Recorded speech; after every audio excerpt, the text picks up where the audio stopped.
Good morning to all. आज हम जो पाठ पढ़ाने जा रहे हैं उस पाठ का शीर्षक है न जानू कवि बन। ब्लैक बोर्ड व्हाइट बोर्ड पर दिख रहा होगा न जानू कवि बन। ये निकोलाई नोस का लिखा हुआ है। सर रूपांतरित किए हैं सुरेश। रूपांतरण सुरेश द्वारा किया गया। विदेशी कवि है, विदेशी कवि है और इसको ये सुरेश द्वारा रूपांतरित किया गया। इनके द्वारा इसमें बनाया गया है। ये कवि ये जो होगा ना नाटक एकांकी कुछ और होगा, इंग्लिश में हो गया, दूसरी भाषा में होगी। जो सुरेश द्वारा इनको अपनी भाषा हिंदी में रूपांतरित किया गया, इनको किया गया है। ठीक है, रूपांतरण है। तो आज हम इन्हीं के बारे में पढ़ेंगे। शीर्षक है न जानू कवि बना। न जानू कवि बना। ये एक एकांकी। ये क्या है? एकांकी। पहले बता दें कि एकांकी में एक ही अंक होते हैं, यानी एक ही पक्ष की बात होती है। नाटक में कई अंक होते हैं, प्रत्येक अंक में अलग अलग पक्ष की बात होती है। जैसे इसमें बस मैदान है, जो दिखाई देगा मैदान, और दोस्त और न जानू के बीच में जो बात हो रही उतना ही, इसमें और किसी पक्ष की बात नहीं है। और नाटक होता तो ये एक पक्ष होता, एक घर का पक्ष होता है, किसी और पक्ष होता। ठीक है, जैसे उपन्यास होता है तो एक नाटक का रूप मतलब उसमें कई उपन्यास में कई पक्ष दिखाए जाते हैं। जैसे फिल्म होते हैं उनमें कई पक्ष दिखाए जाते हैं। एक तरफ कॉमेडियन दिखाए जाते हैं, एक तरफ किसी किसी नायक नायिका का रोल दिखाया जाता है, एक तरफ और कुछ दिखाया जाता है। तो वो होते हैं उपन्यास के आधार पर फिल्म का रूपांतरण किया जाता है, फिल्म बनाया जाता है। उपन्यास में लिखा रहता है, उसमें दिखाया जाता है। तो ये एकांकी है, नहीं एक ही अंकी, एक अंक एक पक्ष। बच्चों के खेलने का एक मैदान, एक कोने में न जानू उदास बैठा है।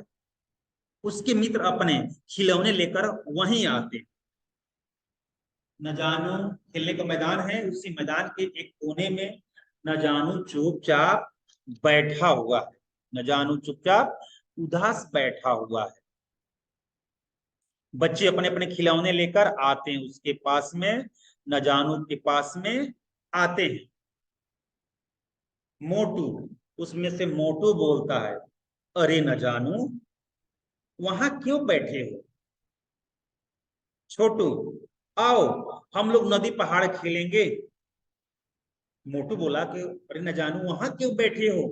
तब छोटू बोला, उसमें न जानू है, मोटू है, छोटू है, जल्दबाज है, सुस्तराम है, बहुत सारे लोग हैं। ठीक है, इसमें पात्र में मोटू, छोटू, न जानू, जल्दबाज, सुतराम, गुलदस्ता, जानू, इसमें बहुत सारे इसमें पात्र हैं। सबकी बारी बारी से नाम आएगी, बारी बारी से नाम बोलेंगे कि कौन कौन है, कौन कौन है।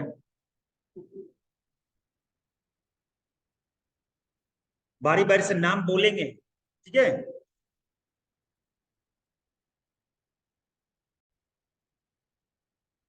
ठीक है। तब न जानू बोला, नहीं तुम लोग खेलो। जल्दबाज, अच्छा राजा का मुर्गा खेलोगे? न जानू, नहीं। सुस्तराम, आंख मिचौनी खेलोगे? न जानू, मुझे तुम्हारे गंदे खेल नहीं खेलने। सारे बच्चे खेलने लगते हैं। न जानू चिढ़कर चुपचाप बैठा रहता है। गुलदस्ता वहां आता है, यानी ये जो बच्चे न जानू, सुस्तराम, जो भी है, मोटू, छोटू, जल्दबाज, ये तीनों चारों बच्चे आए थे खिलौना लेकर। सबने अपना अपना मत कहा। न जानू सबको मना कर दिया, सभी बच्चे चले गए, बोल दिया कि मुझे ये सब खेल नहीं खेलना। तब वहां से गुलदस्ता आता है।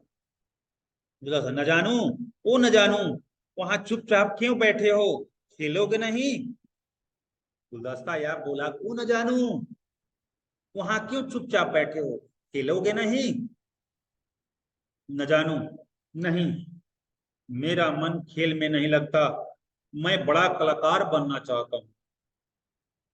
बोला, जानू बोला कि मुझे खेलने की इच्छा नहीं है, मैं बड़ा कलाकार बनना चाहता हूँ। गुलदस्ता, अरे हाँ तुम तो चित्रकारी सीख रहे थे। न जानू, हाँ, लेकिन वह काम मुझे अब पसंद नहीं। कहा कि चित्रकारी सीख रहा था, पर मुझे वह काम पसंद नहीं है। गुलदस्ता, क्यों नहीं? क्यों? क्या कारण है कि तुम्हें वो काम पसंद नहीं है? तुम तो कलाकार बनना चाहता था, कलाकारी सीखता था, चित्रकारी सीखता था। क्या कारण है कि तुम कलाकार नहीं बनना चाहते हो, चित्रकार नहीं बनना चाहते हो? न जानू, एक दिन मैंने डॉक्टर गोलीवाला की दीवार पर भैंस का चित्र बनाया था। उन्होंने मेरी माँ से शिकायत कर दी। बोला कि मैंने एक दिन डॉक्टर गोलीवाला का दीवार पर भैंस का चित्र बना दिया। उन्होंने मेरी माँ से शिकायत की, मुझे बहुत मार पड़ी, इसलिए मैं अब चित्रकार नहीं बनूंगा। गुलदस्ता, अच्छा, तो यह बात है। न जानू, गुलदस्ता जी, आप कविताएं कैसे लिख पाते हैं? मैं आपकी तरह कविता लिखना चाहता हूँ। क्या आप मुझे कविता लिखना सिखा सकते हैं? न जानू बोला, गुलदस्ता जी, आप तो एक अच्छे कवि हैं, कविता लिखते हैं, मुझे भी कविता लिखने की इच्छा है। क्या आप मुझे कविता लिखना सिखा देंगे? गुलदस्ता, हम्म, सिखा तो सकता हूं, अगर तुम्हारे अंदर कविता रचने की प्रतिभा हो तो। बोले कि सिखा सकता हूं, पर तुम्हारे अंदर कविता रचने की प्रतिभा हो तो तब तो सीखोगे। नगन, हाँ हाँ, क्यों नहीं, मैं तो बहुत प्रतिभाशाली हूँ। उसको सीखने की ललक थी। बोला कि हाँ हाँ, मेरे प्रतिभा है, मैं बहुत प्रतिभाशाली हूँ, कविता सीख सकता हूँ, आप सिखाइए तो। मैं कविता सीखने के लिए तैयार हूँ, आप सिखाइए। गुलदस्ता, मुझे तुम्हारी प्रतिभा की परख करनी पड़ेगी। तुम जानते हो तुक क्या होती है? न जानू, तुक? नहीं, मैं तो नहीं जानता। गुलदस्ता बोला, तुम्हें पता है कि तुक क्या होती है, तुकबंदी? बोला कि मैं नहीं जानता। न जानू बोला, मैं नहीं जानता कि क्या होती है तुक। यानी जिसे आप लोग भी पढ़े हैं, तुकांत। एक ही तुक से जब अंत होता है उसी को तुकांत बोलते हैं। जैसे वर्षा विगत शरद ऋतु आई, लक्ष्मण देखहि परम सुहाई। तो आई, हाई आ रहा है ना, तो ये तुकांत हुआ। इससे क्या होता है, तुकबंदी, एक ही तुक, एक ही अक्षर से। जैसे साथी हाथे बढ़ाना, एक अकेला थक जाएगा, मिलकर बोझे उठाना। साथी हाथे बढ़ाना। आप ही के पुस्तक में ना ना आ रहा है ना, दिख रहे हैं ना कविता में, यानी अंत में ना आ रहा है, तुकांत है, यानी एक ही तुक से अंत हो रहा है, इसी को तुकांत बोलते हैं। वही पूछना चाह रहा था, वही गुलदस्ता जानना चाह रहा था कि तुम्हें ऐसे तुकबंदी आती है? जैसे आई है तो माई दाई, आया है तो लाया पाया, जाएगा तो खाएगा लाएगा, यानी यही तुकांत सब। गुलदस्ता, तुक उसे कहते हैं जब दो शब्दों का अंत एक तरह से होता है। जब दो शब्दों का अंत एक ही तरह से हो, उसी को तुक बोलते हैं या तुकांत बोलते हैं। जैसे चिड़िया, गुड़िया, घोड़ा, थोड़ा, समझे? न जानू, हाँ हाँ हाँ, समझ गया। न जानू बोला कि हाँ हाँ, मैं समझ गया। गुलदस्ता, अच्छा, तो छड़ी का तुक बताओ। गुलदस्ता बोला, जो कविता सिखाने के लिए कह रहा था, बोला अच्छा, तुम छड़ी का तुक बताओ। बोला झाड़ी। छड़ी का बोला झाड़ी। ये सही है? नहीं, वो छड़ी है या झाड़ी है, आ की मात्रा आ जा रही है, ये तुकांत सही नहीं है।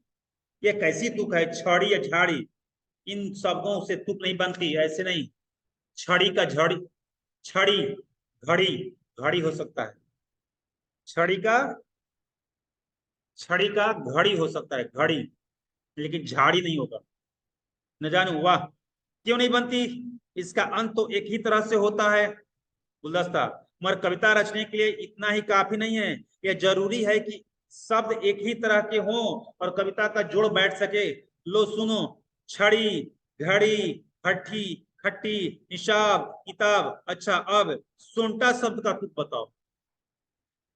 बोला सोंटा का तुक बताओ। छड़ी का घड़ी होगा, अब सोंटा शब्द का तुक बताओ तो। ठोंटा, जाने बोला ठोंटा, गुलदस्ता ठोंटा, ऐसा कोई शब्द नहीं है हिंदी में। ऐसा शब्द कहाँ है सोंटा का ठोंटा, ऐसा कोई हिंदी में शब्द है?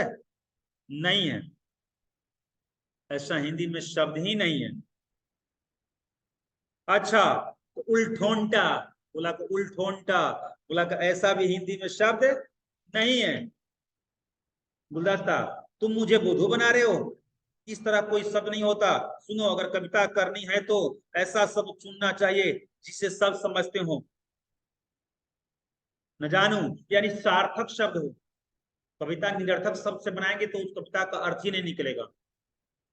तो ऐसे शब्द का हिंदी में कोई महत्व नहीं जो निरर्थक है, कोई जिसका कोई अर्थ ही ना हो।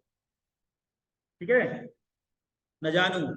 और अगर ऐसा शब्द ना मिले तो बोला कि अगर तुम ऐसा, इसका मतलब है कि तुम्हारे अंदर कविता रचने की प्रतिभा नहीं है, बिल्कुल जीरो हो, तो तुम्हारे में शब्द भंडार नहीं है।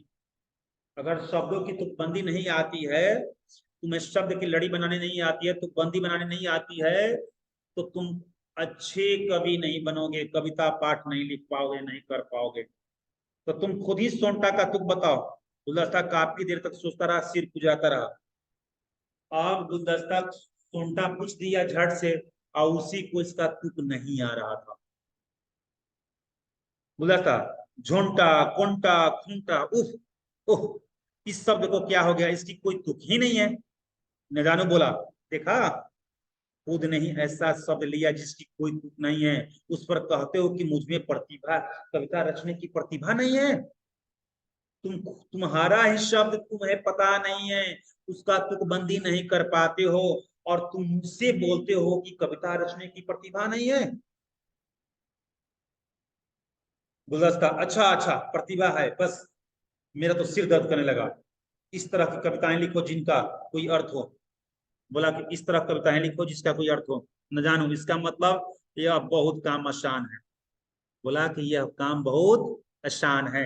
गुलदस्ता, बिल्कुल बहुत आसान है, कविता करते करते कहीं पिट न जाना। गुस्सा बोला, न जानू बोला कि कविता लिखना बहुत आसान है। तब गुलदस्ता बोला, बिल्कुल आसान है, लेकिन ध्यान देना कि कविता लिखते लिखते कहीं पिट मत जाना, ऐसा कविता मत लिख देना कि तुम्हारी पिटाई हो जाए। गुलदस्ता बड़बड़ाता हुआ चला जाता है, उसको सिखाने का मन नहीं था। न जानू उछलकर अपनी पुरानी जगह पहुंचकर सोचने लगता है। बच्चे थक कर घास पर बैठकर विश्राम करते हैं, तभी अचानक न जानू चिल्लाता उनके पास जाता है। जब गुलदस्ता चला जाता है तो न जानू आराम से बैठ जाता है जहां बैठा था। कुछ सोचता है, विचारता है, कविता बनाता है। जब सारे बच्चे जो इसके पास पहले आए थे वो थक कर बैठ जाते हैं, ये दौड़ता हुआ उनके पास अब जाता है। न जानू, अरे सुनो सुनो, मैंने बहुत अच्छी कविताएं रची है। सूत्रा, अच्छा मोटू, किसके बारे में है तुम्हारी कविताएं? न जानू, जरा सुनाओ तो। न जानू, सबसे पहले, सबसे पहले मेरी सबसे पहली कविता जानू की है, लो सुनो। न जानू बोला, सबसे पहली कविता मेरी जानू पर है, सुनो। जानू गया टहलने नदिया के तट पर, जाते जाते कूदा मोटर की छत पर। जानू गया टहलने नदिया के तट पर, जाते जाते कूदा मोटर की छत पर। जानू, झूठ, मैं मोटर की छत पर कब कूदा? ये सुनते ही जानू बोला कि तुम्हारी कविता झूठ है, मैं मोटर की छत पर कब कूदा? न जानू, अरे ऐसा तो सिर्फ कविता में हुआ, तुक मिलाने के लिए, ये सचमुच थोड़ी है। ये कविता में ऐसा हुआ है, सचमुच थोड़ी ही है। यानी तुक मिलाने के लिए तुम मेरे बारे में झूठी बातें लिख दोगे? न जानू, और क्या, मुझे सच्ची बात कहने की क्या पड़ी है, जो सच है वह सच तो है ही। बोला कि मुझे सच कहने की क्या जरूरत है, जो सच है वो सच है। मैं तो कविता तुम मिलाने के लिए, तुकबंदी करने के लिए तुम्हारा नाम डालकर वो कविता बना दिया। मोटू, ठीक है, लड़ो मत। अच्छा, दूसरे के बारे में तुमने क्या लिखा है? न जानू, लो जल्दबाज के बारे में सुनो। तब न जानू बोला, जल्दबाज के बारे में सुनो। जल्दबाज को भूख लगी और निगल गया जिंदा मुर्गी। जल्दबाज को भूख लगी, निगल गया जिंदा मुर्गी। जल्दबाज, मगर मैंने कोई मुर्गी नहीं निकली, न जिंदा न पकी हुई। तब जल्दबाज बोला कि मैंने कोई मुर्गी नहीं निकली, न जिंदा न पकी हुई। ओह न जानू, ओह तो मैं सच थोड़ी कह रहा हूं, यह तो कविता है। जल्दबाज, बड़ी अच्छी कविता है। न जानू, अच्छा लो सुस्तराम की कविता सुनो। सुस्तराम की जेब देखो, रखा है मीठा सेब देखो। सुस्तराम की जेब देखो, रखा है मीठा सेब देखो। सब दिखाओ दिखाओ दिखाओ। सुस्तराम का पैकेट चेक करते हैं। सुस्तराम, झूठ, सफेद झूठ, मेरी जेब में कोई सेब नहीं है, देख लो, सब देख लो, देखो मेरे जेब में कोई सेब नहीं है। तुम लोग कविता के बारे में कुछ नहीं समझते, ऐसा सिर्फ तुक मिलाने के लिए कहा गया है। मैंने मोटू के बारे में भी कविता लिखी है। मोटू अपनी बकवास बंद कर, यह हमारे बारे में झूठ बकार रहा है, हम चुपचाप सुनते रहे। मोटू के बारे में भी बोला कविता लिखे हैं, तो कहा कि देखो बकवास बंद करो। सबसे कहा कि हम लोग के बारे में झूठ झूठ बक रहा है और ये कह रहा है कि कविता रच दिए, बहुत पीटेंगे। छोटू, बहुत हो गया, हमें नहीं सुनी कविता फविता, यह कोई कविता है? यह तो हमें चिढ़ाना है, तुम चिढ़ाने के लिए ऐसे काम करते हो। न जानू, अगर तुम लोग कविता सुनना नहीं चाहते हो तो मैं जाकर पड़ोसियों को सुनाऊंगा। बोला कि देखो मैंने कविता बना दिया है और तू लोग अपनी मेरी कविता नहीं सुनोगे, ये कविता जाकर मैं पड़ोसी को सुनाऊंगा, सबके सामने जा जाकर सुनाऊंगा। मोटू, अच्छा तुम्हारी इतनी हिम्मत, रुको बताता हूँ। मोटू छोटू बाकी सब मिलकर हंसते हैं और न जानू को मारने दौड़ते हैं। हंसते हंसते हंसते जाते हैं और न जानू को मारने दौड़ते हैं सब लोग। जब बोला कि मैं मोहल्ले में सुनाऊंगा तो मारने के लिए सब दौड़ते हैं। न जानू, रुको रुको रुको, तुम लोगों को अच्छा नहीं लगता तो मैं कविता नहीं पढ़ूंगा, तुम मुझे मारो मत। न जानू बोलता है देखो मुझे मुझे माफ कर दो, मैं कविता नहीं सुनाऊंगा, तो लोग कविता अच्छी नहीं लगती ना, छोड़ दो मुझे मत मारो, मैं नहीं सुनाऊंगा। सुस्तराम, लगाओ उठक बैठक। न जानू उठक बैठक लगाता है।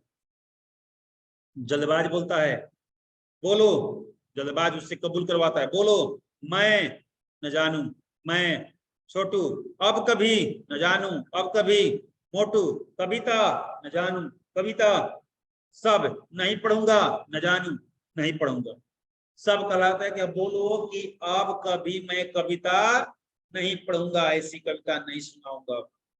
सभी बच्चे, वैसे न जानू तुम कविता अच्छी बना लेते, उठक बैठक करवा के बुलवा लिया, तब सब बच्चे बोले कि देखो न जानू, भले तुम उठक बैठक कर लिया लेकिन कविता अच्छा बनाते हो।